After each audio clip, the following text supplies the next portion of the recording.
വന്യാർബാച്ചൻ, ശ്രേഷ്ഠ വൈദികരെ, കർത്താവിൽ പ്രിയമുള്ളവരെ, ഒരിക്കൽ കൂടെ ഈ പരിശുദ്ധമായ മണ്ണിൽ പാദം ഉറപ്പിച്ച് നിൽക്കുവാനായി ദൈവം തമ്പുരാൻ തന്ന കൃപകൾക്കായി സ്തുതി അർപ്പിക്കുന്നു, സ്തോത്രമർപ്പിക്കുന്നു.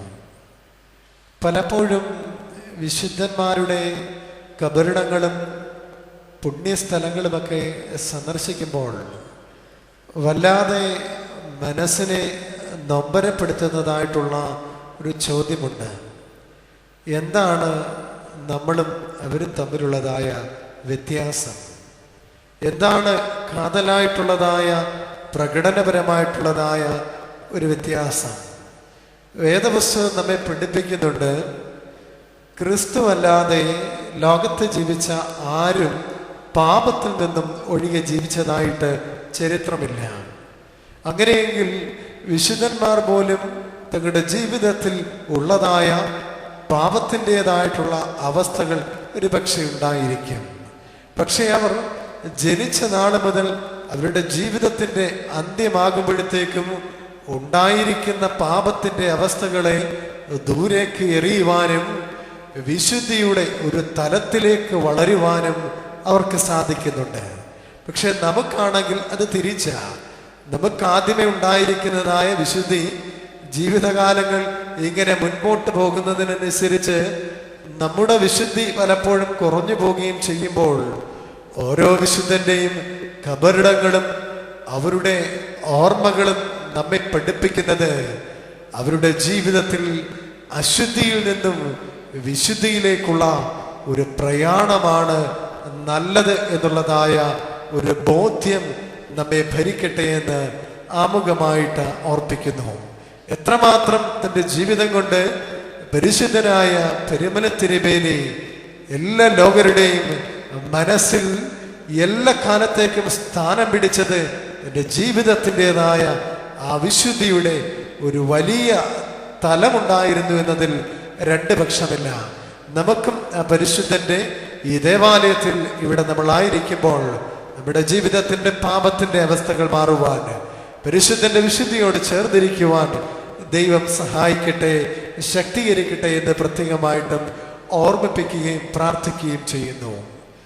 കുറച്ചു നാൾ മുമ്പ് ഒരു സ്നേഹിതൻ പങ്കുവച്ചതായിട്ടുള്ള ഒരു സംഭവം നിങ്ങളുടെ ശ്രദ്ധയിലേക്ക് കൊണ്ടുവരുവാനായിട്ട് ആഗ്രഹിക്കുന്നു.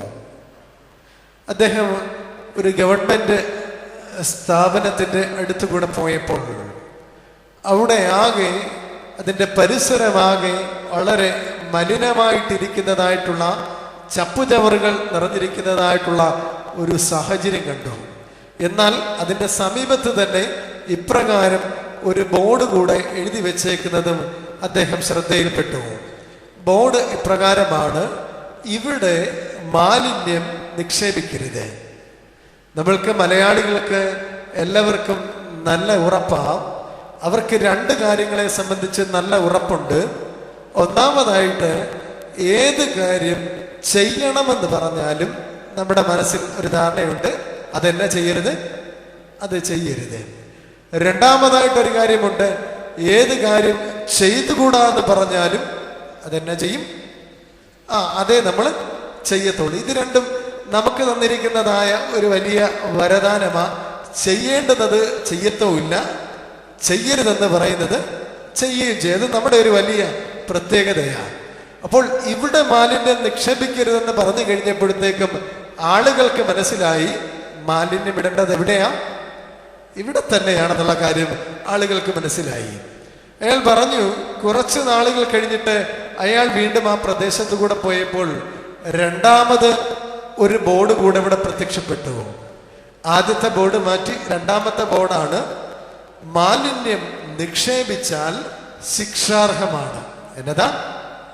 മാലിന്യം നിക്ഷേപിച്ചാൽ ശിക്ഷാർഹമാണ്.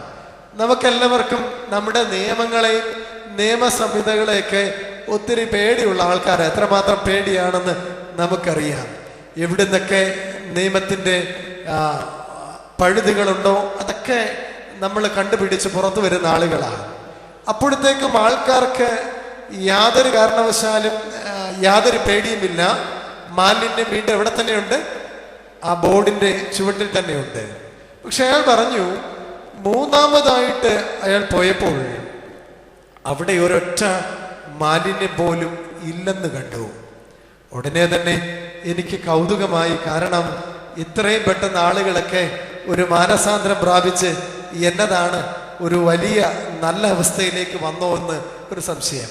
അയാൾ പറഞ്ഞു, മൂന്നാമതായിട്ട് അവിടെ പ്രത്യക്ഷപ്പെട്ടതായ ചുവരെഴുത്തെന്ന് പറയുന്നത് ഇപ്രകാരമാണ്: നിങ്ങൾ ക്യാമറ നിരീക്ഷണത്തിലാണ്. എന്നതാ? നിങ്ങൾ ക്യാമറ നിരീക്ഷണത്തിലാണ്. അദ്ദേഹം ഈ സംഭവം പങ്കുവച്ചിട്ട് പോയി. പക്ഷേ ഞാൻ അത് കഴിഞ്ഞിട്ട് ആലോചിക്കുകയായിരുന്നു, ദൈവമേ, ഇന്ന് മനുഷ്യന് ദൈവത്തിൻ്റെ കണ്ണുകളെ വലിയ പേടിയൊന്നുമില്ല. ഉണ്ടെന്ന് തോന്നുന്നുണ്ടാവും, അത്ര വലിയ പേടിയൊന്നുമില്ല. പക്ഷേ ക്യാമറയുടെ കണ്ണുകൾ എന്നതാ? വലിയ പേടിയുള്ളതായിട്ടുള്ള കാലഘട്ടമാണ്. വേദപുസ്തകം പഠിപ്പിക്കുന്നുണ്ട്, ദൈവം തമ്പുരാൻ അമ്മയുടെ ഉദരത്തിലാകുന്നതിന് മുൻപ് തന്നെ നീ പിണ്ടാകാരമായിരുന്നപ്പോൾ നിന്നെ കണ്ടതായ ദൈവമാണ്. ദൈവം ഇതൊക്കെ കാണുന്നതായിട്ടുള്ള ദൈവത്തിൻ്റെ സൂക്ഷ്മമായിട്ടുള്ള കണ്ണുകളെ മനുഷ്യന് അത്ര പേടിയില്ലാതിരിക്കുകയും മറ്റു കാര്യങ്ങളെ വലിയ പേടിയുള്ളതായ സാഹചര്യത്തിൽ നമ്മൾ ചിന്തിക്കുക, നമ്മുടെ ദൈവം നമ്മെ നോക്കുന്നുണ്ട്. ദൈവം നമ്മെ സൂക്ഷ്മമായിട്ട് നോക്കുന്നുണ്ട്. നമ്മുടെ ഹൃദയങ്ങളെയും അന്തരിന്ദ്രിയങ്ങളെയും ഒക്കെ ശോധന ചെയ്യുന്നവനായ ദൈവം തമ്പുരാൻ അനുദിനം നമ്മെ നോക്കുന്നുണ്ട്. അവന്റെ അടുക്കലേക്ക് കുറച്ചുകൂടെ അടുത്തു വരിക, അവനിലേക്ക് കൂടുതൽ മനസ്സുറപ്പിക്കുവാനാണ് ഓരോ ധ്യാനങ്ങളും ഓരോ ദൈവവചനത്തിൻ്റെതായ വിചിന്തനങ്ങളും നമ്മെ സഹായിക്കേണ്ടിയിരിക്കുന്നത്. മനുഷ്യൻ ഇന്ന് യാതൊരു വിശ്രമവുമില്ലാതെ ഓടുന്നതായിട്ടുള്ള ഒരു സാഹചര്യമാണ്. 24 മണിക്കൂറല്ല, ഇനി 34 മണിക്കൂർ കിട്ടിയെന്ന് പറഞ്ഞാലും മനുഷ്യന് തികയുന്നില്ല. അത്രമാത്രം മനുഷ്യൻ ഓടുന്നതാണ്. പക്ഷെ മനുഷ്യന്റെ അടുക്ക ചോദിക്കുക, എടാ നീ എന്തിനു വേണ്ടിയിട്ടാണ് ഓടുന്നതെന്ന് ചോദിച്ചു കഴിഞ്ഞാൽ ചിലപ്പം ചിന്തിച്ചു കഴിയുമ്പോൾ തോന്നും, എന്തിനു വേണ്ടിയിട്ടാ ഓടുന്നതെന്ന് യാതൊരു എത്തും പിടിയുമില്ല. ദലൈലാമ, ടിബറ്റൻ സന്യാസി നേതാവായ ദലൈലാമ ഒരു പ്രാവശ്യം മനുഷ്യനെ കുറിച്ചുള്ളതായ ഒരു നല്ല നിരീക്ഷണം എവിടെയോ പങ്കുവെച്ചത് ഓർത്തു പോകുന്നു. ഒരു ജീവിതകാലം മുഴുവൻ, അതിൻ്റെ പകുതി സമയം മുഴുവൻ സ്വന്തം അധ്വാനങ്ങൾക്കായിട്ട് ഓടുകയും അങ്ങനെ കിട്ടുന്നതായ പണം അടുത്ത ജീവിതത്തിൻ്റെതായിട്ടുള്ള പകുതി സമയങ്ങളിൽ ആശുപത്രികളിൽ ചെലവഴിക്കുകയും ചെയ്യുന്നതായിട്ടുള്ള ഒരു സ്വഭാവമാണ് മനുഷ്യനുള്ളതെന്ന് ദലൈലാമ ഒരിക്കൽ പങ്കുവച്ചു. മനുഷ്യൻ ഓടുന്നത് എന്തിനാണെന്ന് യാതൊരു നിശ്ചയമില്ല. പക്ഷേ എല്ലാവരും ഓടുന്നുണ്ട്, നിങ്ങളെ പോലെ ഞാനും ഓടുന്നുണ്ട്. പക്ഷേ എന്തിനാണെന്നുള്ളതായ ഒരു കാതലായ ചോദ്യം പലപ്പോഴും നമുക്ക് ഇല്ലാതെ പോവുകയാണ്. നമ്മൾ എന്നാണ് നമ്മുടെ ജീവിതത്തിൽ വാരിക്കൂട്ടുന്നത് അല്ലെങ്കിൽ സമ്പാദിച്ചു കൂട്ടുന്നത് നമ്മളൊന്ന് ചിന്തിക്കുക. നമ്മുടെ ജീവിതത്തിന് ആവശ്യമായിട്ടുള്ളതാണോ നമ്മുടെ പക്കൽ ഉള്ളതെന്ന് നമ്മളൊന്ന് ചിന്തിക്കുക. മനുഷ്യന്റെ ഒരു വലിയ പ്രത്യേകതയാ, മനുഷ്യൻ സമ്പാദിക്കുന്നത് ഒന്നും കളയാൻ പോലും യാതൊരു താല്പര്യമില്ലാത്ത ജീവിയാ മനുഷ്യൻ. നമ്മളൊക്കെ പുതിയ ഭവനങ്ങളൊക്കെ പണിയുമ്പോൾ, പണിഞ്ഞ് തീർന്ന് നമ്മൾ ഗൃഹപ്രവേശനമൊക്കെ നടത്തി കഴിയുമ്പോൾ വീട് വളരെ സുന്ദരമാണ്. പക്ഷെ ഒരു 6 മാസം കഴിഞ്ഞ് കഴിയുമ്പോഴത്തേക്കും പുതിയ വീട് എന്നതാകും? പഴയ വീടിനേക്കാൾ മോശമായ അവസ്ഥയാകും. എന്നതാന്ന് ചോദിച്ചു കഴിഞ്ഞാൽ ഇതിൻ്റെ ഒരൊറ്റ ഉത്തരമേ ഉള്ളൂ, ആവശ്യമില്ലാത്തതേതാ ആവശ്യമുള്ളതേതാന്ന് നമുക്ക് അറിയത്തില്ല. ഏത് ആവശ്യമില്ലാത്ത സംഗതിയാണെങ്കിലും നമ്മുടെ കൈ കിട്ടിക്കഴിഞ്ഞാൽ ഒന്നും കളയത്തില്ല. ചിലരുടെ ഒരു വലിയ സ്വഭാവമാണ് ഈ കിട്ടുന്ന ബസ്സിന്റെ ടിക്കറ്റ് പോലും കളയാതെ സൂക്ഷിച്ചു വെക്കുന്നതായിട്ടുള്ളതായ സ്വഭാവമുണ്ട്. അപ്പോൾ ഞാൻ പറഞ്ഞു വന്നത്, മനുഷ്യനെ ശേഖരിച്ചു വെക്കേണ്ടതും ടിക്കറ്റ് ശേഖരിക്കുന്നത് മോശം അർത്ഥമാണെന്നുള്ള അർത്ഥത്തിലല്ല അച്ഛൻ പറഞ്ഞത്. നമ്മുടെ ജീവിതത്തിന് ആവശ്യമായിട്ടുള്ളത് എന്നതാ, ആവശ്യമില്ലാത്തത് എന്നതാണെന്ന് യാതൊരു തിരിച്ചറിവുമില്ലാതെ പോകുന്ന ഓടുന്നതായിട്ടുള്ള ആധുനിക മനുഷ്യൻ, അവൻ ധാരാളം സമ്പാദിച്ച് അവന്റെ മടിശീലകളിൽ വെക്കുന്നു. എന്തിനു വേണ്ടിയിട്ട്? എന്ത് പ്രയോജനം? എന്ത് ആവശ്യമുള്ളത് ആവശ്യമില്ലാത്തതെന്തെന്ന് തിരിച്ചറിയുവാൻ സാധ്യമില്ലാതെ വരുന്ന ഒരു ലോകത്തിൽ വേദപുസ്തകത്തിലെ ചില നിശബ്ദമായിട്ടുള്ള ചില കഥാപാത്രങ്ങൾ എന്ന് പറഞ്ഞാൽ ജീവനില്ലാത്തതായ ചില കഥാപാത്രങ്ങൾ അല്പസമയത്തെ ചിന്തയ്ക്കും ധ്യാനത്തിനുമായിട്ട് ഒന്ന് പങ്കുവെക്കുവാനായിട്ട് കർത്താവിൽ ശരണപ്പെടുന്നു. എനിക്ക് തോന്നുന്നു ക്രിസ്തുവിന് മാത്രമേ ജീവിതത്തിൽ ഒരു രൂപ പോലും സമ്പാദ്യമില്ലാത്തവനായിട്ടുള്ളൂ. അവന്റെ അടുക്കൽ ഒരു നികുതി കൊടുക്കുവാനായി ഒരു നാണയം ചോദിച്ചു കഴിഞ്ഞപ്പോൾ സ്വന്തമായിട്ടില്ലാതിരുന്ന തമ്പുരാനാ. പക്ഷെ നിങ്ങളുടെ അടുക്കലോ എൻ്റെ അടുക്കലോ ചോദിക്കുകയാണ്, ഒരു രൂപ പോലും സമ്പാദ്യമില്ലേ എന്ന് ചോദിച്ചു കഴിഞ്ഞാൽ നമ്മുടെ പക്കൽ ഇഷ്ടം പോലെ സമ്പാദ്യങ്ങൾ ഉള്ളതായിട്ടുള്ള ആളുകളാണ്.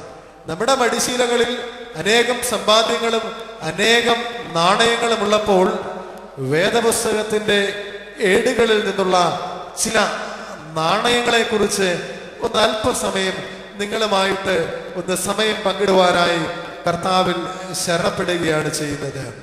വേദപുസ്തകത്തിലെ ചില നാണയ കഥാപാത്രങ്ങളെ കുറിച്ച് അല്പനേരം ദൈവാത്മാവിൽ ഒന്ന് സംസാരിക്കുവാനായി ആഗ്രഹിക്കുന്നു. ഒന്നാമതായി മത്തായിയുടെ സുവിശേഷം 17-ാം അധ്യായം അതിൻ്റെ 27-ാമത്തെ വാക്യം. വിശുദ്ധ മത്തായിയുടെ സുവിശേഷം 17-ാം അധ്യായം അതിൻ്റെ 27-ാമത്തെ വാക്യം. എങ്കിലും നാം അവർക്ക് ഇടർച്ച വരുത്താതിരിക്കേണ്ടതിന് നീ കടലിലേക്ക് ചെന്ന് ചൂണ്ടലിട്ട് ആദ്യം കിട്ടുന്ന മീനിനെ എടുക്കുക. അതിന്റെ വായ് തുറക്കുമ്പോൾ ഒരു ചതുർദ്രഹ്മപ്പണം കാണും. അതെടുത്ത് എനിക്കും നിനക്കും വേണ്ടി കൊടുക്കുക എന്ന് പറഞ്ഞു. വളരെ സുപരിചിതമായിട്ടുള്ളതായ ഒരു നാണയമാണ് ഒരു ചതുർദ്രഹ്മ പണം. യേശു തമ്പുരാൻ കഫർന്നഹൂമിലെത്തിയപ്പോൾ ദേവാലയ നികുതി പിരിക്കുന്നവർ പത്രോസിന്റെ അടുക്കൽ ചെന്നിട്ട് ചോദിക്കുകയാണ്, നിന്റെ ഗുരു നികുതി കൊടുക്കുന്നുണ്ടോ ഇല്ലയോ എന്നുള്ളതായ ഒരു സംശയം. ഉടനെ തന്നെ യേശു തമ്പുരാൻ ഭവനത്തിലെത്തിയപ്പോൾ പത്രോസിന്റെ അടുക്കൽ ചോദിക്കുന്നുണ്ട്, നിന്റെ ഗുരു നികുതി കൊടുക്കുന്നത് നല്ലതാണോ ശരിയാണോ മോശമാണോ എന്നുള്ളതായ ചോദ്യം. അതിന് തമ്പുരാൻ പത്രോസിന് നൽകുന്നതായിട്ടുള്ള ഒരു മറുപടിയാണ്, നീ കടലിലേക്ക് പോവുക, ചൂണ്ടലിടുക, ആദ്യം കിട്ടുന്നതായ മത്സ്യത്തിന്റെ വായിൽ ഒരു ചതുർദ്രഹ്മ പണം കാണും, നീ അതെടുക്കുക, എനിക്കും നിനക്കും വേണ്ടി കൊടുക്കുക.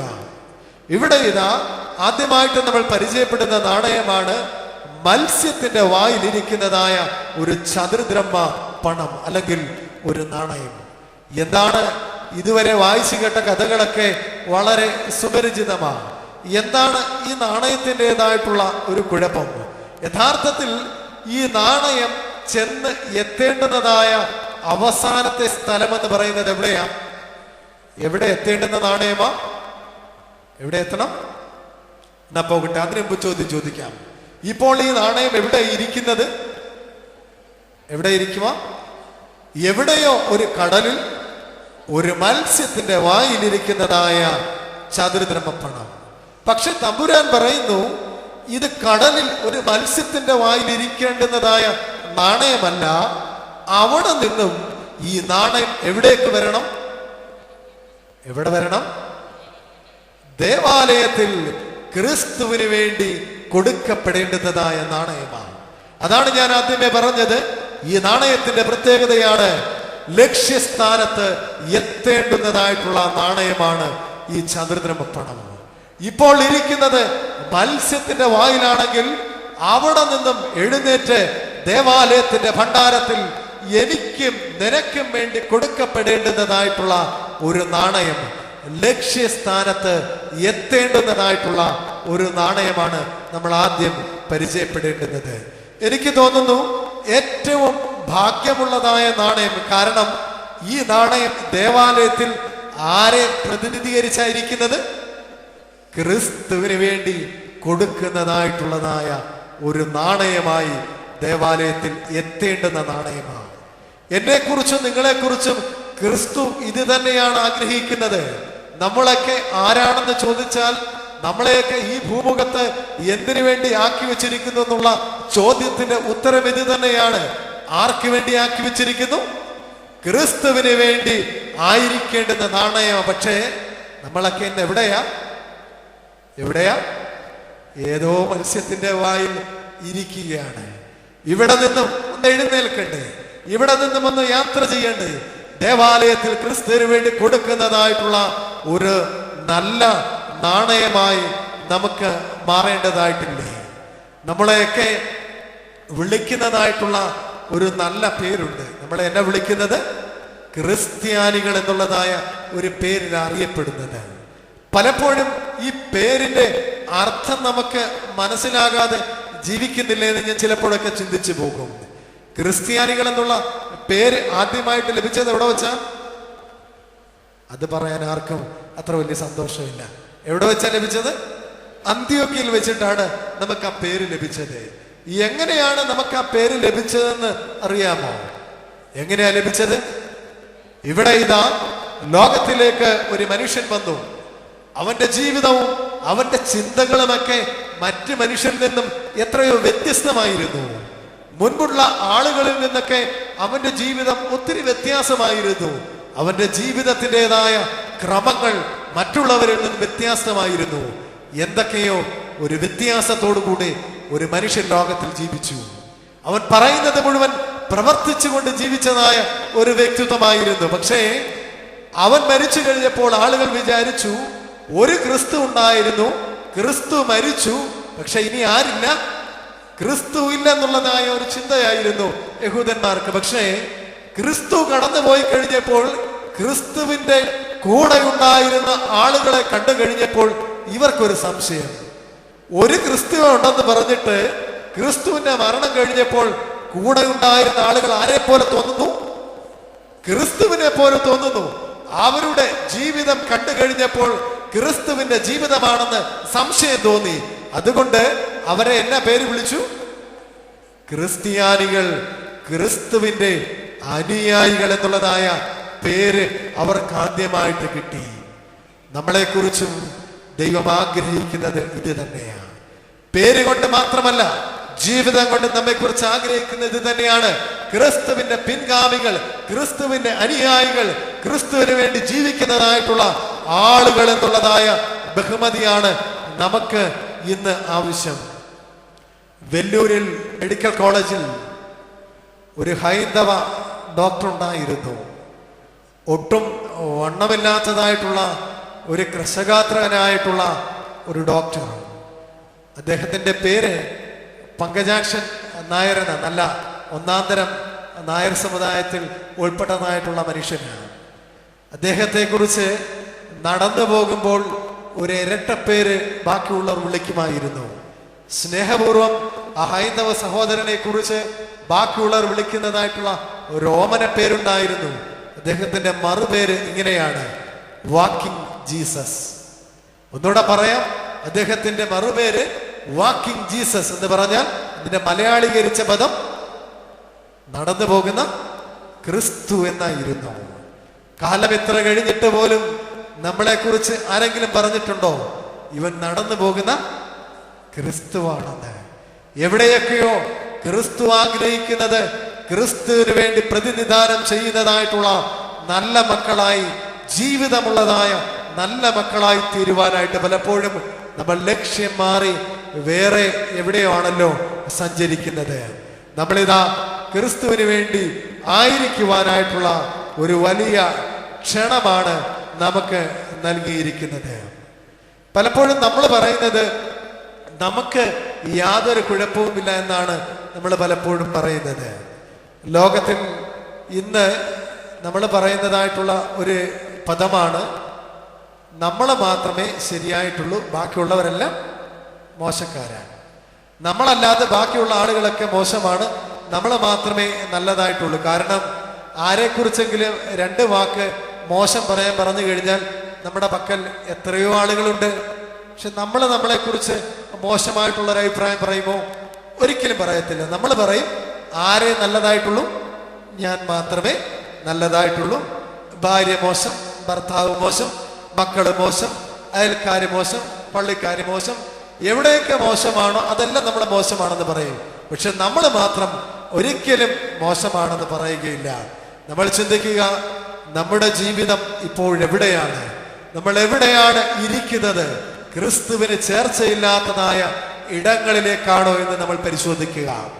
വേദപുസ്തകത്തിന്റെ ആദിമ താളുകൾ നമ്മൾ പഠിക്കുമ്പോൾ ദൈവം മനുഷ്യനെ സൃഷ്ടിച്ചതിനെ കുറിച്ചുള്ളതായ ഒരു നല്ല വർണ്ണന എവിടെയുണ്ട്. എങ്ങനെയാ സൃഷ്ടിച്ചത്? ദൈവത്തിന്റെ സ്വരൂപത്തിലും സാദൃശ്യത്തിലുമാണ് മനുഷ്യനെ സൃഷ്ടിച്ചത് എന്ന് പറഞ്ഞാൽ, നമ്മെ കാണുന്നവൻ ആരെ കണ്ട പോലെയാ? ആരെ കണ്ട പോലെ? ദൈവത്തെ കണ്ടതുപോലെയുള്ളതായ രൂപത്തിലാ ദൈവം തമ്പുരാൻ നമ്മെ സൃഷ്ടിച്ചത്. പക്ഷെ ബാക്കിയുള്ള ആൾക്കാരൊക്കെ നമ്മെ കുറിച്ച് അങ്ങനെയല്ല പറയുന്നതെങ്കിൽ തന്നെയും, പക്ഷേ നമ്മൾ ആരുടെ സ്വരൂപമാ? ദൈവത്തിന്റെ രൂപത്തിൽ തന്നെയാണ് നമ്മൾ ഇരിക്കുന്നത്. അന്ന് ദൈവം മനുഷ്യനെ പൊടി കൊണ്ട് ഉണ്ടാക്കി, മണ്ണുകൊണ്ടുണ്ടാക്കി ദൈവത്തിന്റെ രൂപത്തിൽ സൃഷ്ടിച്ചിട്ട് ദൈവം എന്നാ ചെയ്തു? അവന്റെ ശ്വാസം ഈ സൃഷ്ടിയിന്മേൽ ഊതിയെന്നാണ് വേദപുസ്തകം നമ്മെ പഠിപ്പിക്കുന്നത്. അച്ഛനിപ്പോ നിൽക്കുന്ന പോലെ ഇങ്ങനെ നേരെ നിന്നിട്ടായിരിക്കുമോ ദൈവം തമ്പുരാൻ ഊതിയത്? ആയിരിക്കുമോ? അങ്ങനെ ആയിരിക്കത്തില്ല. ദൈവം എന്നാ ചെയ്ത് കാണും? നിലത്ത് കിടക്കുന്നതായ ഒരു രൂപത്തിന്റെ അടുക്കലേക്ക് ദൈവം മുട്ടുകുത്തി ഒന്ന് നിന്നിട്ട് തന്റെ ചുണ്ടുകൾ ഇങ്ങോട്ട് കൊണ്ടുവന്നു. മനുഷ്യന്റെ രൂപത്തിന്റെ അടുക്കലേക്ക് കൊണ്ടുവന്നിട്ട് ദൈവം തന്റെ ശ്വാസം, ദൈവികമായ ശ്വാസം മനുഷ്യന്റെ ആ സൃഷ്ടിയിന്മേൽ ഊതിയെന്നാണ് പറയുന്നത്. ഒന്ന് ചിന്തിച്ചു നോക്കിയാട്ടെ. അന്ന് ഏതന്റെ ആ പറുദീസയിൽ മനുഷ്യനും ദൈവവും തമ്മിലുള്ളതായ അടുപ്പം വളരെ കുറഞ്ഞിരുന്നില്ലേ? എത്രമാത്രം അടുത്തായിരുന്നു ദൈവത്തിന്റെ മുഖവും മനുഷ്യന്റെ മുഖവും എത്രമാത്രം അടുത്തിരുന്നു. പക്ഷേ ഇന്ന് ഇത്രയും വർഷങ്ങൾ കഴിഞ്ഞപ്പോഴത്തേക്കും ദൈവവും മനുഷ്യനും തമ്മിലുള്ള അകലം ഒത്തിരി വലുതായിപ്പോയി. ഇന്ന് ദൈവത്തിൽ നിന്ന് മനുഷ്യൻ ഒത്തിരി ദൂരേക്ക് സഞ്ചരിക്കുകയാണ് ചെയ്യുന്നത്. അവിടെയാണ് വചനം നമ്മെ ഓർപ്പിക്കുന്നത്, നീ ദൂരെ ആയിരിക്കും, നീ കടലിൽ മത്സ്യത്തിന്റെ വായിലായിരിക്കും, പക്ഷേ അവിടെ നിന്നും ദേവാലയത്തിൽ ക്രിസ്തുവിന് വേണ്ടി പ്രതിനിധാനം ചെയ്യുന്ന നല്ല നാണയമായി വേർതിരിക്കുവാൻ നിന്റെ ജീവിതത്തെ നീ മാറ്റിവെക്കുക. ആയിരിക്കുന്നതായ അവസ്ഥകളിൽ, ആയിരിക്കുന്നതായ ദുർമാർഗങ്ങളെ വിട്ടുകൊണ്ട് ക്രിസ്തുവിന് വേണ്ടിയുള്ളതായ ആ നല്ല നാണയമായി, ചതുർദ്രമയായി നമുക്ക് മാറാം. സങ്കീർത്തനക്കാരൻ നമ്മെ ഓർപ്പിക്കുന്നുണ്ട്. 80-ാം സങ്കീർത്തനം അതിന്റെ 3-ാമത്തെ വാക്യത്തിൽ പറയുന്നുണ്ട്, സൈന്യങ്ങളുടെ ദൈവമേ ഞങ്ങളെ യഥാസ്ഥാനപ്പെടുത്തണമേ എന്നുള്ളതായ ഒരു പ്രാർത്ഥനയുണ്ട്. നമുക്കും ഈ ദിവസത്തിൽ ദൈവത്തോട് പ്രാർത്ഥിക്കാം. ദൈവമേ ഞങ്ങളെ യഥാസ്ഥാനപ്പെടുത്തണമേ. എവിടെയൊക്കെയോ സ്ഥാനം മാറിയിരിക്കുന്നതായ, യഥാർത്ഥമായ സ്ഥാനത്തില്ലാതിരിക്കുന്നതായ മനുഷ്യരാകുന്നുവല്ലോ ഞങ്ങൾ. ഞങ്ങളുടെ ചിന്തകൾ വളരെ ദൂരെയാണല്ലോ, ഞങ്ങളുടെ പ്രവർത്തികൾ ഒത്തിരി ദൂരെയാണല്ലോ. ദൈവമേ നിന്നെ കോപിപ്പിക്കുന്നതായ തരത്തിലുള്ളതായ പ്രവർത്തികളാകുന്നുവല്ലോ ഞങ്ങളുടെ ജീവിതത്തിലുള്ളത്. ആ ദൂരെ നിന്നും അടുത്തേക്ക് വരുവാൻ, നിനക്കിഷ്ടമുള്ളതായ ജീവിതത്തെ നയിക്കുവാൻ, നിന്റെ അരുമ സന്താനമായി പേരുകൊണ്ടല്ല ജീവിതം കൊണ്ട് നല്ല ക്രിസ്ത്യാനികളായി, ക്രിസ്തുവിന്റെ അനുയായികളായി തീരുവാൻ നിനക്ക് വേണ്ടിയുള്ളതായ നല്ല ചതുർദ്രമ നാണയമായി ഞങ്ങളെ വാർത്തെടുക്കണമേ. രണ്ടാമതായി വേദപുസ്തകത്തിൽ നിന്നുള്ളതായ ഒരു നാണയം, വിശുദ്ധ ലൂക്കോസിന്റെ സുവിശേഷം 10-ാം അധ്യായം അതിന്റെ 35-ാമത്തെ വാക്യം. വളരെ സുപരിചിതമായിട്ടുള്ള ഒരു നാണയമാണ്. വിശുദ്ധ ലൂക്കോസിന്റെ സുവിശേഷം 10-ാം അധ്യായം അതിന്റെ 35-ാമത്തെ വാക്യം. അവിടെ ഇപ്രകാരം വായിക്കുന്നു, പിറ്റേനാൾ അവൻ പുറപ്പെടുമ്പോൾ 2 വെള്ളിക്കാശ് എടുത്ത് വഴിയമ്പലക്കാരന് കൊടുത്തു. ഇവനെ രക്ഷ ചെയ്യണം, അധികം വല്ലതും ചെലവിട്ടാൽ ഞാൻ മടങ്ങി വരുമ്പോൾ തന്നുകൊള്ളാമെന്ന് അവനോട് പറഞ്ഞു.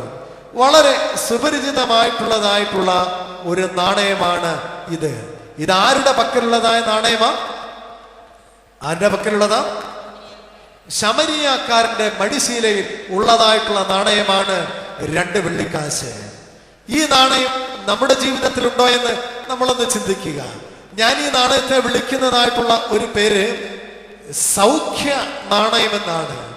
മറ്റുള്ളവന് ജീവിതത്തിൽ സൗഖ്യം കൊടുക്കുന്നതായിട്ടുള്ള ഒരു നാണയമായിട്ടാണ് ഇതിനെ നമുക്ക് മനസ്സിലാക്കുവാൻ സാധിക്കുന്നത്. കാരണം ശമരിയാക്കാരന്റെ മടിയിൽ നിന്നും സത്രം സൂക്ഷിപ്പുകാരന്റെ മടിയിലേക്ക് പോയതായിട്ടുള്ള 2 വെള്ളിക്കാശാണ്. ഇന്ന് സുഹൃതങ്ങൾ ക്ഷയിച്ചു കൊണ്ടിരിക്കുന്ന ഒരു കാലഘട്ടമാണ്. 9 മാസം പ്രായമുള്ള കുഞ്ഞു മുതൽ 90 വയസ്സ് പ്രായമുള്ള വൃദ്ധയായ സ്ത്രീയെ വരെ പീഡിപ്പിക്കുന്നതായിട്ടുള്ള കാലഘട്ടമാണ്. യാതൊരു തരത്തിലും മൂല്യങ്ങൾക്ക് യാതൊരു വിലയില്ലാതെ പോകുന്നതായിട്ടുള്ള കാലമാണ്. പണ്ടൊക്കെ മുതിർന്നവരെ കാണുമ്പോൾ വളരെ സ്നേഹവും ബഹുമാനവും ഭക്തി ആദരവും ഉള്ളതായ ഒരു പഴയ തലമുറയാണ്. അച്ഛന്മാരൊക്കെ ഏതെങ്കിലും ഭവനങ്ങളിൽ വരുമ്പോൾ എഴുന്നേറ്റ് നിൽക്കുകയും പായിടുകയും അവരെ ഇരുത്തിയുമൊക്കെ ചെയ്യുന്നതായിട്ടുള്ള ഒരു കാലഘട്ടമുണ്ട്. എടുത്തിടയ്ക്ക് ഒരാൾ പറയുന്നത് കേട്ടു, അച്ഛാ ചെല്ലുമ്പോൾ ഇപ്പോൾ കാണിക്കുന്ന ബഹുമാനം എങ്ങനെയാന്ന് ചോദിച്ചാൽ ചെവിയിലിരിക്കുന്നതായ ഇയർഫോൺ വേണമെങ്കിൽ ഒന്ന് ഊരി താഴെ ഇടുന്നതാണ് ഇപ്പോൾ കൊടുക്കുന്ന ഒരു വലിയ ബഹുമാനമെന്ന്. കാലം പോയതായിട്ടുള്ള ഒരു പോക്കെ. സുഹൃതങ്ങൾ പലപ്പോഴും ക്ഷയിച്ചു കൊണ്ടിരിക്കുന്നതായിട്ടുള്ള മൂല്യങ്ങൾ നഷ്ടമായിക്കൊണ്ടിരിക്കുന്നതായിട്ടുള്ള ഒരു കാലഘട്ടത്തിൽ എവിടെയോ ഒരു നല്ല മൂല്യത്തിന്റെ അംശം ഈ 2 നാണയത്തിനകത്തുണ്ട്. ആർക്കൊക്കെയോ വേണ്ടി കൊടുക്കപ്പെടുവാൻ, ആർക്കൊക്കെയോ വേണ്ടി സൗഖ്യമാക്കപ്പെടുവാൻ കെൽപ്പുള്ളതായിട്ടുള്ള ഒരു നാണയമാണ്. അവിടെ പറയുന്നുണ്ട്, താൻ ജീവിതത്തിൽ കണ്ടിട്ടില്ലാത്ത ഒരുത്തൻ, താൻ ജീവിതത്തിൽ കേട്ടിട്ടില്ലാത്ത ഒരുത്തൻ അവന് വേണ്ടി കൊടുക്കുവാനായി എന്റെ മടിയിൽ 2 വെള്ളിക്കാശുണ്ട്. ആർക്കും പകരമായി ആരുമില്ലാത്തതായ ലോകത്തിൽ ഇവിടെ ഇതാ ഒരു നാണയം പറയുകയാണ്, എന്റെ സഹോദര, നിനക്ക് വേണ്ടി നൽകുവാനായി, നിന്നെ സൗഖ്യമാക്കുവാനായി എന്റെ മടിശീലയിൽ 2 വെള്ളിക്കാശുണ്ട്. ഇന്ന് നമ്മൾ എന്തോരം ആർഭാടത്തിന് വേണ്ടി, ജീവിതത്തിൻ്റെതായിട്ടുള്ളതായ ധൂർത്തിന് വേണ്ടി എത്ര വേണമെങ്കിലും ചെലവഴിക്കുവാൻ യാതൊരു മടിയുമില്ലാത്ത കാലഘട്ടത്തിൽ ആരുമില്ലാത്തവർക്ക് വേണ്ടിയും ആരോരുമില്ലാത്തവന് വേണ്ടിയും കൊടുക്കുവാനായി നമ്മുടെ മടിശീലയിൽ ഇതുപോലെ ആരെങ്കിലും സൗഖ്യമാക്കുന്നതായിട്ടുള്ള നാണയം ഉണ്ടോ എന്ന് നമ്മൾ ചിന്തിക്കുക. ആരെക്കുറിച്ചും ഒരു കരുതലുമില്ലാതെ പോകുന്നതായ ലോകമാണ്.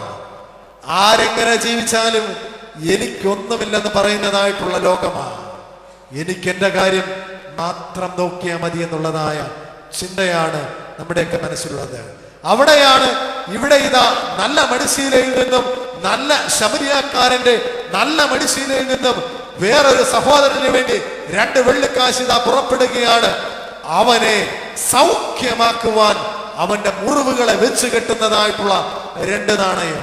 ഇത് മാത്രമല്ല, കാശുള്ളവനായി വന്ന നല്ല ശമരിയാക്കാരൻ പോകുമ്പോൾ എനിക്ക് തോന്നുന്നത് ഒരു ദരിദ്രനെ പോലെ പോകുന്നത്.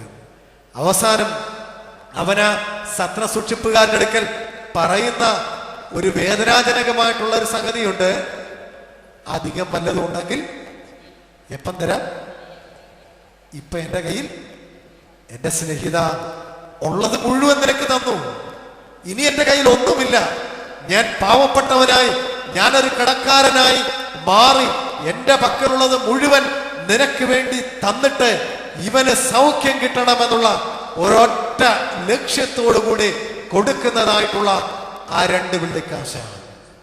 പ്രിയമുള്ളവരെ, നമ്മുടെ മനസ്സിനോട് ഒന്ന് ചോദിക്കാം, എൻ്റെ ജീവിതത്തിൽ ഞാൻ സൗഖ്യം കൊടുത്ത എത്ര പേരുണ്ട്? ഞാൻ മൂലം സമാധാനം അനുഭവിക്കുന്ന എത്ര പേരുണ്ട്? ഞാൻ മൂലം രക്ഷ അനുഭവിക്കുന്ന എത്ര പേരെന്റെ സമൂഹത്തിലുണ്ട്? ഇന്ന് വല്ലാതെ മുറിവേറ്റുപോയവരുടെ കാലഘട്ടമാണ്. മുറിവേറ്റുപോയവരുടെ കാലഘട്ടമാണ്. നമ്മൾ ചിന്തിക്കുക, സഭയിൽ മുറിവില്ലേ? സമൂഹത്തിൽ മുറിവില്ലേ? കുടുംബത്തിൽ മുറിവില്ലേ? വ്യക്തി ബന്ധങ്ങളിൽ മുറിവില്ലേ?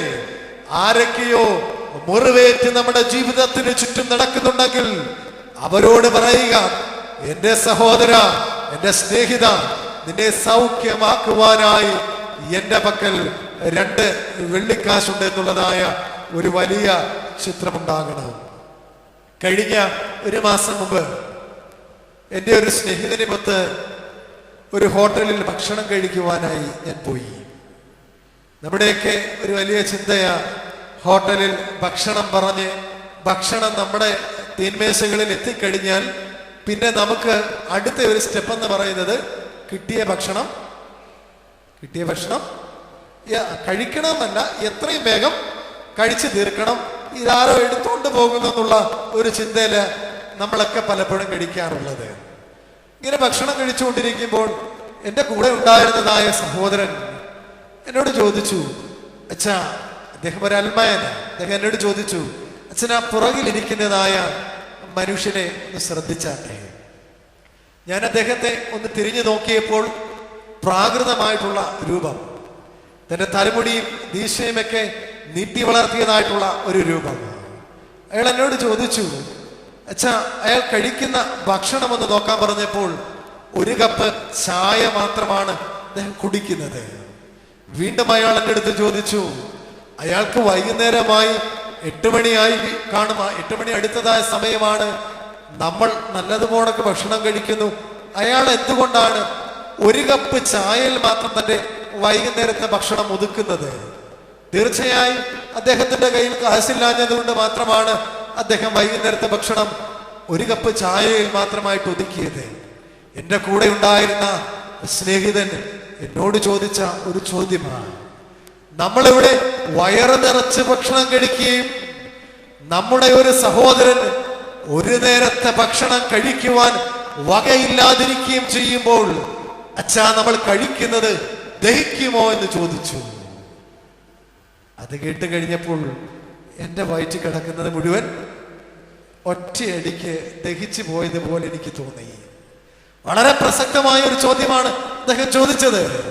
നമ്മൾ വയറ് നിറച്ച് കഴിക്കുകയും അടുത്തിരിക്കുന്നവര് ഒരു നേരത്തെ ഭക്ഷണം കഴിക്കുവാൻ വകയില്ലാതെ വരികയും ചെയ്യുമ്പോൾ നമ്മുടെ ഭക്ഷണങ്ങൾ എത്രമാത്രം ദഹിക്കുമെന്ന് നമ്മൾ ചിന്തിക്കുക.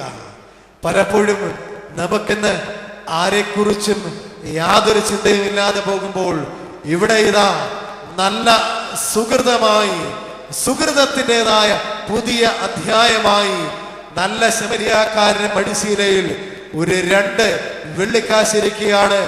എന്റെ സഹോദര, നിനക്ക് വേണ്ടി ചെലവഴിക്കുവാനായി എന്റെ പക്കൽ സമയമുണ്ട്. പടിശീലയിൽ 2 വെള്ളിക്കാശുണ്ട്. ദൈവത്തോട് നമുക്ക് ചോദിക്കാം, ദൈവമേ, ജീവിതത്തിൽ അനേകം സമ്പാദ്യങ്ങൾ ഞങ്ങളുടെ മടിശീലകളിലുണ്ടല്ലോ, പക്ഷേ ആരെയും സൗഖ്യമാക്കുന്നതായ സമ്പാദ്യങ്ങൾ ഞങ്ങളുടെ മടിശീലകളിൽ ഇല്ലാതെ പോകുന്നല്ലോ. വല്ലാതെ സൗഖ്യം നൽകുന്നതായിട്ടുള്ള ചിന്തകൾ ഞങ്ങളുടെ മനസ്സിൽ കുറഞ്ഞു പോകുന്നുവല്ലോ ദൈവമേ. ആരൊക്കെയോ മുറിവേറ്റിരിക്കുന്നുവല്ലോ. നീ ലോകം മുറിവേറ്റപ്പോൾ ലോകത്തെ രക്ഷിക്കുവാനായി കടന്നു വന്നതുപോലെ ഞങ്ങളുടെ പാപമയമായ ജീവിതത്തിന് പുറത്ത് അനേകരുണ്ടല്ലോ. ഞങ്ങളുടെ ബന്ധുമിത്രാദികളും ഞങ്ങളുടെ ചാർച്ചക്കാരും ഞങ്ങളുടെ സഹോദരങ്ങളുമൊക്കെ അനേകം ആളുകൾ ഇന്ന് ഞങ്ങളുടെ ജീവിതത്തിന് പുറത്താണല്ലോ എൻ്റെ തമ്പുരാനെ. അവരെയൊക്കെ ഒരു സൗഖ്യമായി, അവർക്കൊക്കെ ഒരു ആശ്വാസം കൊടുക്കുന്നതായ നല്ല നാണയമായി ഞങ്ങൾ മാറുവാനായി ഞങ്ങൾ പ്രാർത്ഥിക്കുന്നുവല്ലോ. മൂന്നാമതായിട്ടുള്ള നാണയത്തിലേക്ക് കിടക്കാം. 2 രാജാക്കന്മാരുടെ പുസ്തകം 5-ാം അധ്യായം അതിൻ്റെ 22-ാമത്തെ വാക്യം. 2 രാജാക്കന്മാരുടെ പുസ്തകം 5-ാം അധ്യായം അതിൻ്റെ 22-ാമത്തെ വാക്യം ഇപ്രകാരമാണ്, ഞാൻ വായിക്കാം. അതിന് അവൻ, സുഖം തന്നെ, ഇപ്പോൾ തന്നെ പ്രവാചക ശിഷ്യന്മാരിൽ 2 യൗവനക്കാർ എഫ്രൈം മലനാട്ടിൽ ചെന്ന് എന്റെ അടുക്കൽ വന്നിരിക്കുന്നു. അവർക്ക് 1 താലന്ത് വെള്ളിയും 2 കൂട്ടം വസ്ത്രവും തരണമേ എന്ന് പറയുവാൻ എന്റെ യജമാനൻ എന്നെ പറഞ്ഞയച്ചിരിക്കുന്നു എന്ന് പറഞ്ഞു. അത്ര സുപരിചിതമല്ലാത്തതായ 1 താലന്ത് വെള്ളിയാണ് മൂന്നാമതായിട്ട് നമ്മൾ ചിന്തിക്കുന്നത്. 2 രാജാക്കന്മാരുടെ പുസ്തകത്തിൽ കാണുന്ന പ്രവാചക ശിഷ്യനായ ഗേഹസി സമ്പാദിച്ചതായിട്ടുള്ള 1 താലന്ത് വെള്ളി, എലീശായുടെ ശിഷ്യനായ ഗേഹസി സമ്പാദിച്ചതായിട്ടുള്ള ഈ വെള്ളി നാണയമാണ്. അരാം രാജാവിന്റെ ഭൃത്യനായ നയമാൻ എന്ന് പറയുന്നതായ മനുഷ്യൻ, അവന്റെ ജീവിതത്തിൽ അവനെല്ലാം ഉണ്ട്, സമ്പത്തും സൗഭാഗ്യങ്ങളും എല്ലാം ഉണ്ട്. പക്ഷേ അവനൊരു കുഴപ്പം മാത്രമേ ഉള്ളൂ. എന്നാ കുഴപ്പം? അവന്റെ ശരീരം മുഴുവൻ കുഷ്ഠമാണ്. എല്ലാം ഉണ്ട്, പക്ഷേ അവന്റെ ശരീരത്തിൽ മുഴുവൻ കുഷ്ഠമായിട്ടുള്ളതായ ഒരു മനുഷ്യനായി അരാം രാജാവിന്റെ ഭൃത്യനായ നയമാനെ നമുക്ക് കാണാം. അവന്റെ അടുക്കൽ ആരോ പറയുന്നുണ്ട്, പ്രവാചകനായ ഏലീശയുടെ അടുക്കൽ വരികയാണെങ്കിൽ നിനക്ക് എന്നാ കിട്ടും? സൗഖ്യം കിട്ടും, നീ അവിടേക്ക് പോവുക. ഏലീശയുടെ അടുക്കൽ വന്നിട്ട് ഏലീശ പറയുന്നതായിട്ടുള്ള ഒരു കാര്യമുണ്ട്. ഏലീശ പറയുന്നു, നീ യോർദാനിൽ പോയിട്ട് എന്നാ ചെയ്യണം? 7 പ്രാവശ്യം നീ മുങ്ങുക, നിനക്ക് സൗഖ്യം ലഭിക്കും. ഉടനെ തന്നെ അവിശ്വാസമൊന്നുമില്ലാതെ തന്നെ ആ മനുഷ്യൻ യോർദാനിൽ 7 പ്രാവശ്യം മുങ്ങുകയും ശുദ്ധി പ്രാപിക്കുകയും ചെയ്തു. സാധാരണ നമ്മുടെ ഒരു ചിന്തയാ, എന്തെങ്കിലുമൊക്കെ ഒന്ന് സാധിച്ചു കഴിയുമ്പോൾ നമ്മൾ എന്നാ കൊടുക്കാറുണ്ട്? എന്തെങ്കിലുമൊക്കെ ഒരു സന്തോഷത്തിന് വേണ്ടി ഇതുകൂടെ ഇരിക്കട്ടെ എന്ന് പറയുന്ന ഒരു പഴയ പതിവുണ്ട്. ഇവിടെ ഈ നയമാനം പറയുകയാണ്, എന്നെ സൗഖ്യമാക്കിയതല്ലേ, ഞാൻ എന്തെങ്കിലും അങ്ങേക്ക് നൽകട്ടെ എന്ന് പറഞ്ഞു. ഉടനെ തന്നെ പ്രവാചക ശിഷ്യനായ എലീശ പറഞ്ഞു, എനിക്ക് നിന്റെ സമ്പാദ്യങ്ങളോ പാരികദോഷ്യമോ ഒന്നും എനിക്ക് വേണ്ട, നീ ഉള്ളതുമായിട്ട് പോയിക്കൊള്ളുക, എനിക്ക് നിന്റെ ഒന്നും വേണ്ട എന്ന് പറഞ്ഞു. ഉടനെ തന്നെ എലീശായുടെ ശിഷ്യനായ ഗേഹസി ഇതെല്ലാം അവിടെ നിന്ന് കാണുകയാണ്. പക്ഷേ ഗേഹസിയുടെ മനസ്സ് സ്വാർത്ഥതയിലേക്ക് ഓടുകയാണ്. ഗേഹസി ഇതാ ആരാം രാജാവിന്റെ ഭൃത്യനായ നയമാന്റെ രഥത്തിന് പിന്നാലെ ഗേഹസിയുടെ മനസ്സ് ഇങ്ങനെ ഓടുകയാണ്. അവൻ ഓടിച്ചെന്നിട്ട് നയമാന്റെ അടുക്ക പറയുന്നു, അല്ലയോ നയമാനെ, നീ പോകുന്നതിന് മുൻപ് എന്നാ നൽകണം? 2 പ്രവാചകന്റെ ശിഷ്യന്മാരൊക്കെ വന്നിട്ടുണ്ട്, അവർക്ക് കൊടുക്കാൻ നീ എന്നാ തരണം? എനിക്ക് വേണ്ട, പക്ഷെ ആർക്ക് വേണം? പ്രവാചകന്റെ ശിഷ്യന് കൊടുക്കുവാനായിട്ട് 1 താലന്ത് വെള്ളി വേണമെന്ന് പറഞ്ഞു. ഒരു മനുഷ്യൻ അവന്റെ ജീവിതകാലത്തേക്ക് സമ്പാദിക്കുകയാണ്. അവന്റെ ജീവിതകാലം മുഴുവൻ അവന്റെ ജീവിതത്തെ പുലർത്തുവാനായി അവൻ സമ്പാദിക്കുന്നത് 1 താലന്ത് വെള്ളിയാണ്. പക്ഷേ വേദപുസ്തകം പഠിപ്പിക്കുന്നത് 1 താലന്ത് വെള്ളിയുടെ കൂടെ എന്നാ കൂടെ കിട്ടി? ജീവിതകാലം മുഴുവൻ ഓർക്കാനായിട്ട് കുഷ്ഠം കൂടെ കിട്ടി. എന്തോരം കഷ്ടമായി പോയി. ജീവിതത്തെ പുലർത്തുവാനായി സമ്പാദിച്ചത് 1 താലന്ത് വെള്ളിയാണെങ്കിൽ അതിനപ്പുറത്ത് മറുവശമുണ്ട്. ജീവിതകാലം മുഴുവൻ ഓർക്കുവാനായിട്ട് ശരീരം മുഴുവൻ കുഷ്ഠം ബാധിച്ചതായ ഗേഹസിയുടെ ചിത്രമാണ് ഇവിടെ പഠിപ്പിക്കുന്നത്. അതുകൊണ്ട് ഈ 1 താലന്ത് വെള്ളിയെ ഞാൻ സ്നേഹപൂർവ്വം വിളിക്കുന്നു സ്വാർത്ഥതയുടേതായ 1 താലന്ത് ഗേഹസിയുടെ വെള്ളി നാണയം. നമ്മളൊക്കെ ഇന്ന് ജീവിതത്തിൽ നമ്മുടെ മടിശീലകളിൽ ഒത്തിരി സമ്പാദ്യമുണ്ട്. നമ്മൾ ചിന്തിക്കുക, ദൈവമേ, സ്വാർത്ഥതയുടേതായ വല്ല അംശവും എൻ്റെ മടിശീലകളിലും എൻ്റെ മനസ്സിലുമുണ്ടോ? എന്താണ് കുഷ്ഠമെന്ന് ചോദിച്ചാൽ നമുക്കറിയാം, ശരീരത്തിൽ സ്പർശനമില്ലാത്ത അവസ്ഥയാണ് കുഷ്ഠമെന്ന് പറയുന്നത്. യാതൊരു രീതിയിലുള്ളതായ സ്പർശനമില്ലാത്ത അവസ്ഥയാണ് കുഷ്ഠമെന്ന് പറയുന്നത്. നമ്മുടെയൊക്കെ മനസ്സുകളെ കുറിച്ച് പല ആൾക്കാരും പറയാറുണ്ട്, നമ്മുടെ മനസ്സെന്നതാ കരിങ്കല്ലിന് അവരുടെ മനസ്സെന്നതാ കരിങ്കല്ലിന് കാറ്റ് പിടിച്ച പോലെയാണ്. എന്നെ വന്നെന്ന് പറഞ്ഞാലും യാതൊരു ഇളക്കമില്ല. എന്നതൊക്കെയാണെന്ന് പറഞ്ഞാലും ഇനി ആകാശം ഇടിഞ്ഞു വീണെന്ന് പറഞ്ഞാലും യാതൊരു കുഴപ്പമില്ലാതെ ജീവിക്കുന്നതായിട്ടുള്ള ആളുകളാ നമുക്ക് ചുറ്റുമുള്ളത്. സൂക്ഷിച്ചു കൊള്ളണം. സ്പർശനമില്ലാത്തതായ ജീവിതമാണെങ്കിൽ എന്നതുണ്ട്, കുഷ്ഠങ്ങൾ പലപ്പോഴും നമുക്കുണ്ട്. അങ്ങനെയെങ്കിൽ നമ്മൾ ചിന്തിച്ചു കൊള്ളണം, നമ്മുടെ മടിശീലകളിൽ എന്നാ ഉണ്ട്? ഗേഹസിയുടെ 1 താലന്തിന്റെ സ്വാർത്ഥതയുടെ വെള്ളി നാണയമുണ്ടതിൽ യാതൊരു സംശയമില്ല. എനിക്ക് വേണ്ടി മാത്രമായി ചിന്തിക്കുകയും എന്തിനു പറയുന്ന പ്രാർത്ഥിക്കുകയും ചെയ്യുന്ന ആളുകളാണ്. പരിശുദ്ധന്റെ ഈ കബറിടത്തിനടുക്കിലേക്ക് എത്രയോ ആളുകളാണ് വരുന്നത്. ഞാൻ ചിലപ്പോഴൊക്കെ വീട്ടിൽ ഇരുന്ന് ചിന്തിക്കാറുണ്ട്, ആളുകളൊക്കെ ധാരാളം മെഴുകുതിരികൾ കത്തിക്കുകയും ധാരാളം നേർച്ചകളൊക്കെ ഇവിടെ ഇടുകയും ചെയ്യുന്നുണ്ട്. നാം നമുക്ക് വേണ്ടി എന്തോരം നേർച്ചകളും പ്രാർത്ഥനകളും ഇവിടെ സമർപ്പിക്കുന്നു. നമ്മുടെ സഹോദരങ്ങൾക്ക് വേണ്ടി, നമ്മുടെ ബന്ധുമിത്രാദികൾക്ക് വേണ്ടി എന്തെങ്കിലും നമ്മൾ പ്രാർത്ഥിച്ചിട്ടുണ്ടോ? പ്രാർത്ഥിക്കണം. പ്രാർത്ഥിച്ചിട്ടുണ്ടെങ്കിൽ അതാണ് ദൈവം കേൾക്കുന്നത്. നമുക്ക് വേണ്ടി മാത്രമല്ല, സ്വാർത്ഥമായി പോകുന്നതായ പ്രാർത്ഥനകളെയല്ല ഈ പരിശുദ്ധൻ സ്വീകരിക്കുന്നത്.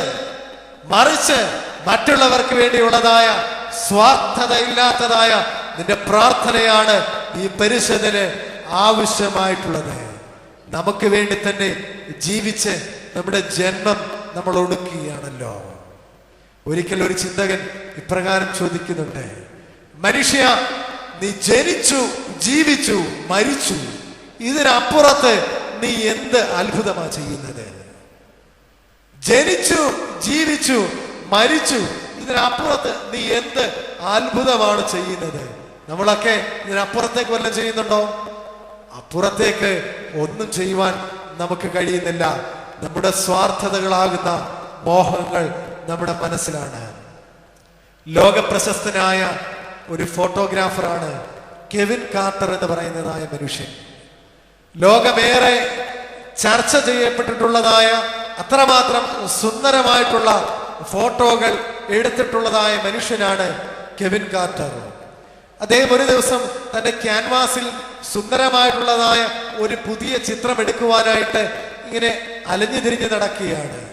അവിടെ ഇതാ ഒരു ചവറുകൂനയുടെ സമീപത്ത് മൃതപ്രായനായിട്ടുള്ള ഒരു ബാലൻ ഇങ്ങനെ ചവറുകൂനയുടെ അടുക്കിലേക്ക് വേച്ച് നടന്നു നീങ്ങിയ. എന്തിനു വേണ്ടിയിട്ടാണെന്ന് ചോദിച്ചാൽ, ഒരിറ്റ് ഭക്ഷണത്തിന് വേണ്ടിയിട്ടാണ് ആ ബാലൻ ഇങ്ങനെ ഇഴഞ്ഞു നീങ്ങുന്നത്.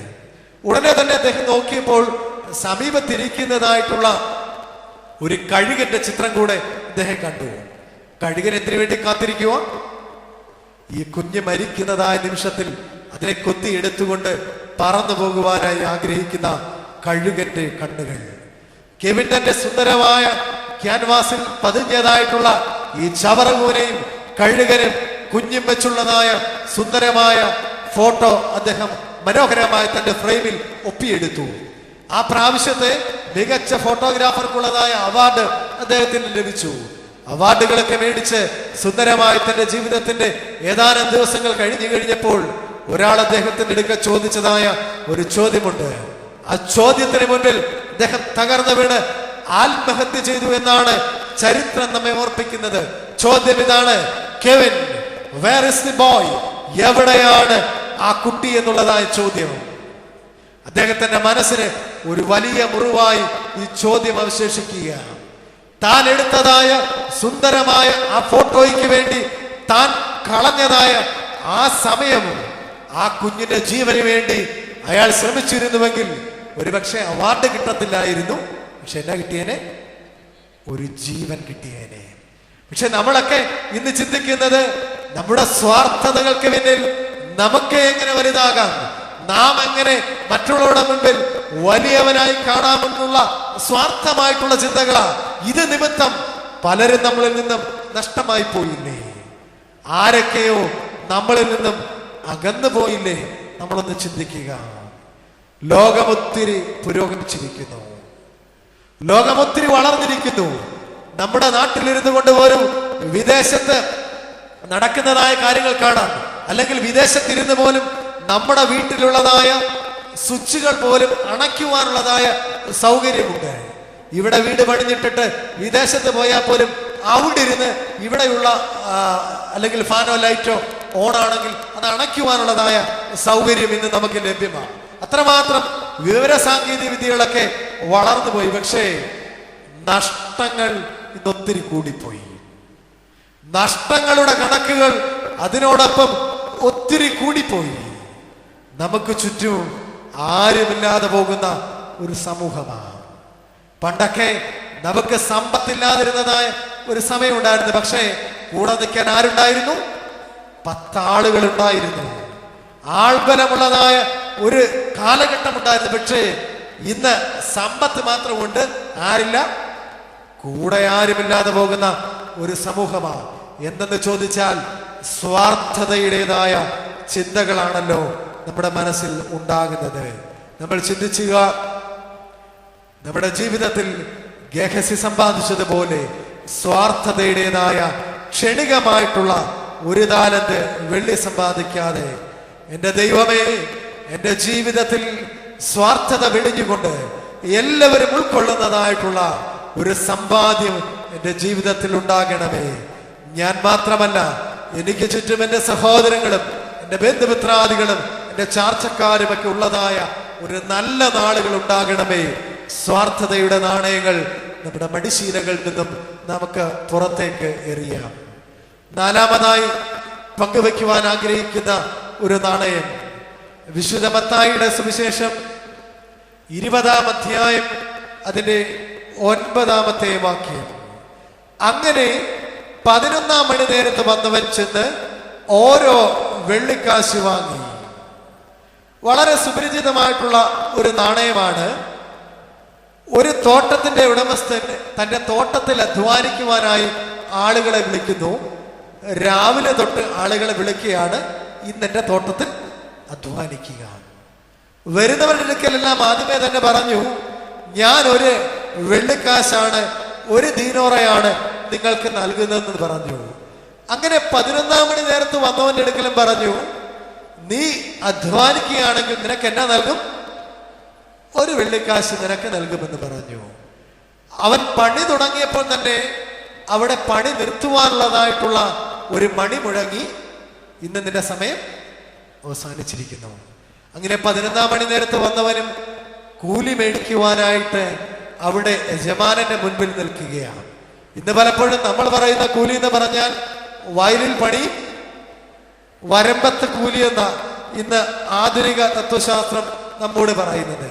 പക്ഷെ അല്പനേരം പണി ചെയ്തുള്ളൂ, പക്ഷേ അവൻ ഇതാ കൂലി മേടിക്കുവാനായി മുൻപിലേക്ക് ചെന്നു. അവൻ കൈനിട്ട് നിൽക്കുകയാണ്. അവൻ എന്നെ കൊടുത്ത് ഒരു വെള്ളിക്കാശെടുത്ത് കൈ കൊടുത്തു. ഇവൻ തിരിച്ചും മറിച്ചുമൊക്കെ ഒന്ന് നോക്കിക്കാണും, ഇതിന് യജമാനന് അബദ്ധം പറ്റിയിട്ട് വല്ലോ തന്നതാണോ? കാരണം 1-ാം മണിക്ക് വന്നവൻ തൊട്ട് ഇങ്ങനെ നിൽക്കുകയാണ് അവിടെ. അവന് കൊടുത്തത് ഒന്നേ ഉള്ളൂ, പക്ഷേ 11-ാം മണിക്ക് വന്നവനും അവന് തന്നെ അതിശയമായി.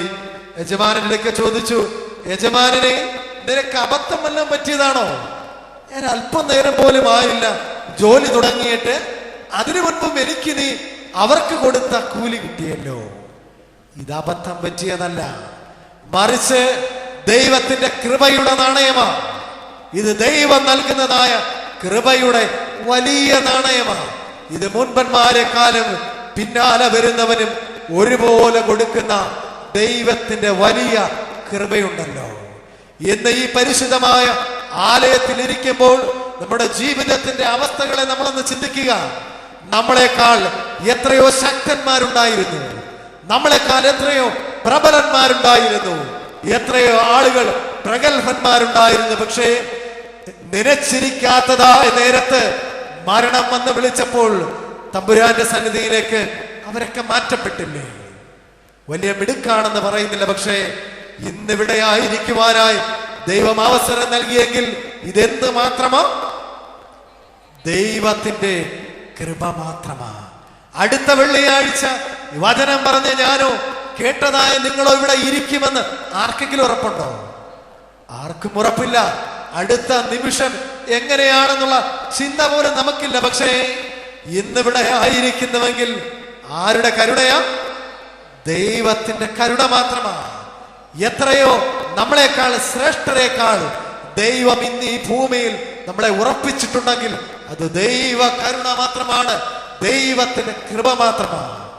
ലോകം പലപ്പോഴും നമ്മോട് പറഞ്ഞു നമ്മൾ താളടിയായി പോകുമെന്ന്. നമ്മുടെ ജീവിതത്തിന്റെ പഴയ അവസ്ഥകൾ കണ്ടപ്പോൾ ലോകത്തിലുള്ളവർ നമ്മോട് പറഞ്ഞു, നീ എന്നാ ചെയ്യത്തില്ല, ഒരു കാലത്തും രക്ഷപ്പെടത്തില്ല. ലോകം അങ്ങനെ പറഞ്ഞതാ. പക്ഷേ നിന്റെ ദൈവം നിന്നോട് എന്നാ പറഞ്ഞ്? എന്റെ മോനെ, നീ രക്ഷപ്പെടും. നിന്റെ ദൈവം നിന്നെ കുറിച്ച് പറഞ്ഞിരിക്കുകയാണ്, നീ രക്ഷപ്പെടും.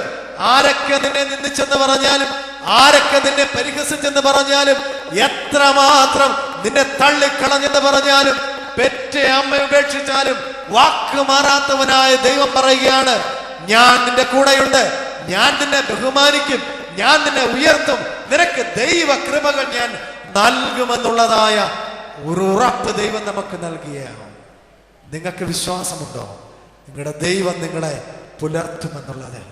നിങ്ങൾക്ക് ഉറപ്പുണ്ടോ നിങ്ങളുടെ ദൈവം നിങ്ങളെ സംരക്ഷിക്കുമെന്ന് നിങ്ങൾക്ക് ഉറപ്പുണ്ടോ? പ്രിയമുള്ളവരെ, വിശ്വസിക്കുക. നിന്റെ ദൈവം നിന്നെ തള്ളിക്കളയുന്ന ദൈവമല്ല. ദൈവം നിന്നെ ഉപേക്ഷിക്കുന്ന ദൈവമല്ല. ദൈവത്തിന്റെ ശാശ്വതമായിട്ടുള്ള ഭുജങ്ങൾ വഴി ദൈവം താങ്ങും. എന്റെ ജീവിതത്തിന് തന്നെ ഒരു അനുഭവം പറഞ്ഞു കഴിഞ്ഞാൽ അത് അതിശയോക്തിയല്ല. 4ാം ക്ലാസ് വരെ പഠിക്കുന്നതായ സമയത്ത് ഈ നിൽക്കുന്നതായ അച്ഛന് 2 കാലുകളും തളർന്നു പോയതായ അവസ്ഥയുണ്ടായിരുന്നു. 2 കാലുകളും സന്ധിവാതം ബാധിച്ചുകൊണ്ട്, റൊമാറ്റിക് ഫീവർ എന്ന് പറയുന്നതായ അസുഖം ബാധിച്ചുകൊണ്ട് 2 കാലുകളും പെട്ടെന്ന് തളർന്നു പോയി നടക്കുവാനൊക്കാത്തതായിട്ടുള്ള ഒരു സമയമുണ്ടായിരുന്നു. അന്ന് കൂടെയുള്ളതായ സഹപാഠികളൊക്കെ ഓടുമ്പോൾ കണ്ണുനീരോടുകൂടി അവിടെ ഇരിക്കുമായിരുന്നു. ദൈവമേ, എനിക്കൊന്ന് എഴുന്നേറ്റ് നിന്നായിരുന്നുവെങ്കിൽ കൊള്ളാമായിരുന്നു എന്ന് മനസ്സിൽ ചിന്തിക്കും. പക്ഷെ കാലഘട്ടം കഴിഞ്ഞു പോയപ്പോൾ ഞാൻ എന്നോട് തന്നെ പറയാൻ തുടങ്ങി, നീ ഒരു കാലത്തും എഴുന്നേൽക്കത്തില്ല, ഇനി നിനക്ക് എഴുന്നേറ്റ് നിൽക്കുവാനായി സാധ്യമല്ലെന്ന് ഞാൻ എന്നോട് തന്നെ പറഞ്ഞിരുന്നു.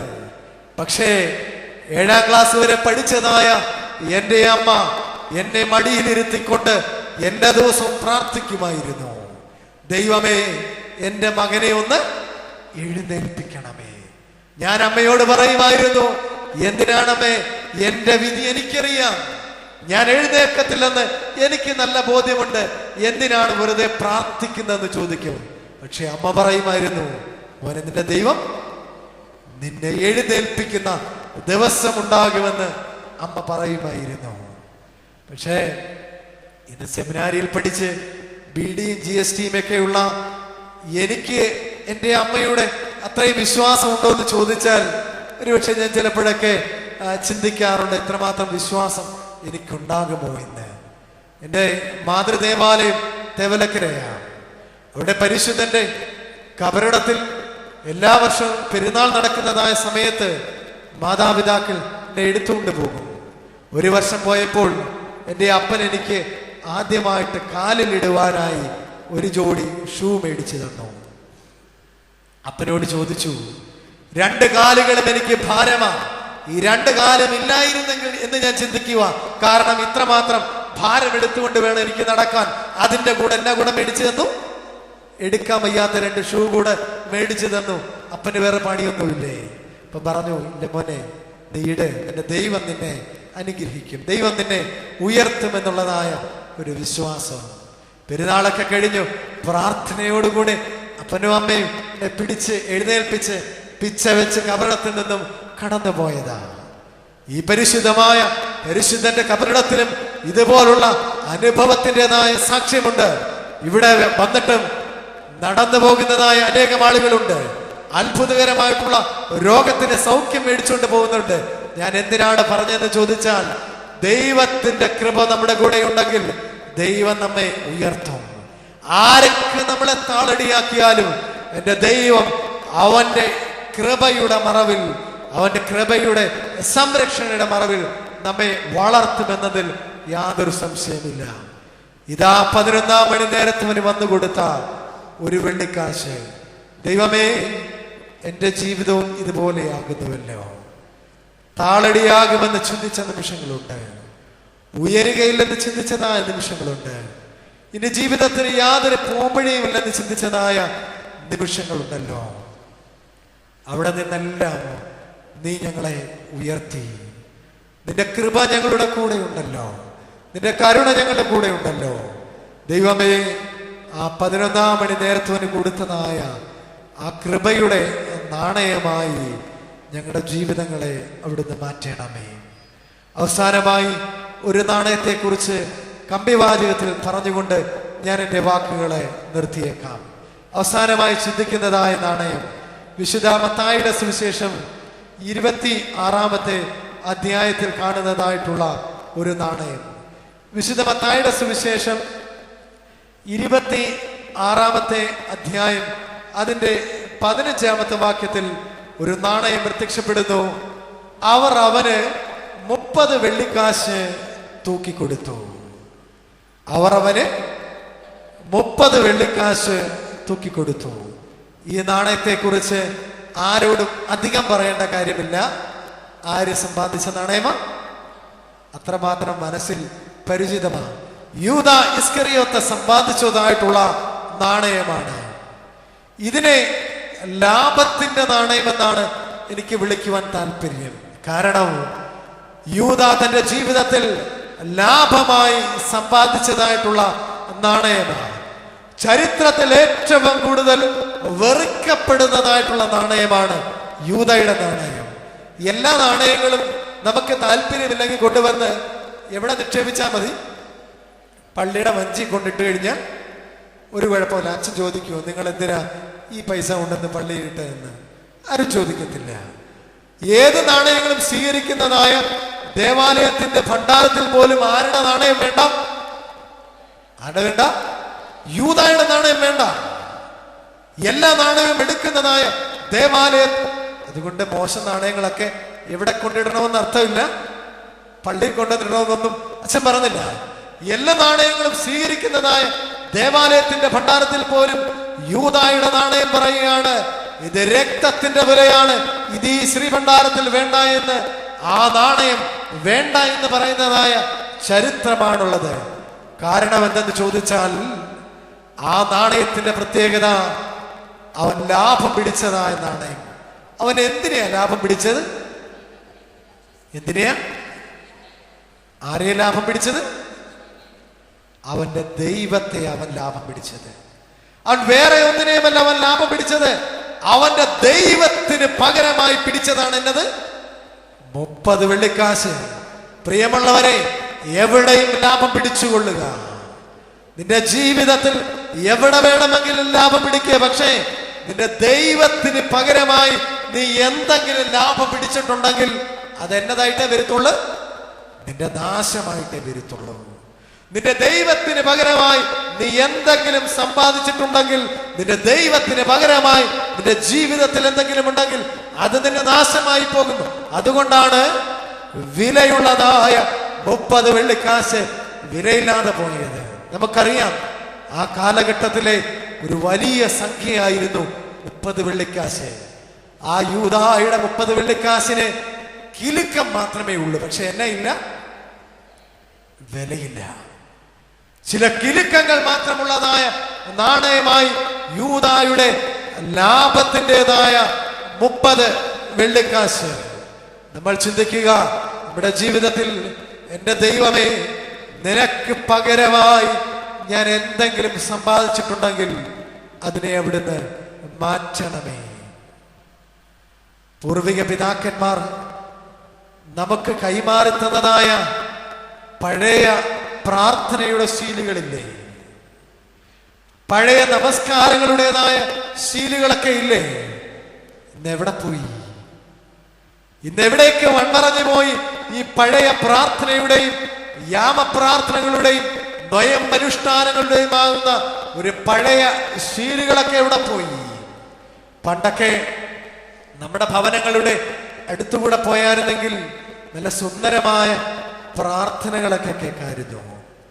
നീളമുള്ളതായ വലിയ പ്രാർത്ഥന. പഴയ അപ്പച്ചനും അമ്മച്ചിയൊക്കെ പ്രാർത്ഥിക്കും. പട്ടാങ്ങപ്പെട്ട ഞങ്ങളുടെ ദൈവം തമ്പുരാനെ എന്ന് പറയുന്നതായ ഒരു പ്രാർത്ഥനയുണ്ട്. എത്ര വലിയ പ്രാർത്ഥനയാണ്! പഠിക്കുന്നതായൊക്കെ സമയത്ത് പലപ്പോഴും എന്തൊരു ബുദ്ധിമുട്ടിയാണ് ഈ പ്രാർത്ഥനയൊന്ന് കാണാതെ പഠിച്ചത്. എന്തോരം നീളമുള്ളതായ ഒരു പ്രാർത്ഥനയാണ്. ജീവിതത്തിൽ ഏതാവശ്യമാ പ്രാർത്ഥനയ്ക്കകത്തില്ലാത്തത്? എല്ലാം അതിനകത്തുണ്ട്.